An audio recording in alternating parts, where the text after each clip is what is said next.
look how cute that was. This is why I like Marshalls so much. I love Marshalls, in fact, because you can find everything there super last minute. I have a Yankee swap tonight, and I left it until the last minute, of course. So I'm going to show you what I got for this Yankee swap, and it's really, really cute. This was all found in like maybe under 4 minutes. You can be in it.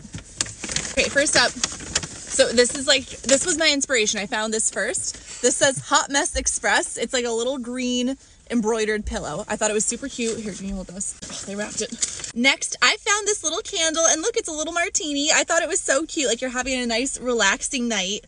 If you hold it a little, yeah, perfect. You're having a nice relaxing night, and like you have your martini candle. Maybe you've already burned it, and then you have the martini and you fill it with the drink in hand. And then last but not least, because if you are a hot mess, you're gonna need eye patches. And look, they're also green. Total, this was all $40. Again, I found this in under 4 minutes. I'm off to my Yankee swap right now. That was so easy. Marshalls, I love you. Do you have any thoughts? Thank you, Marshalls.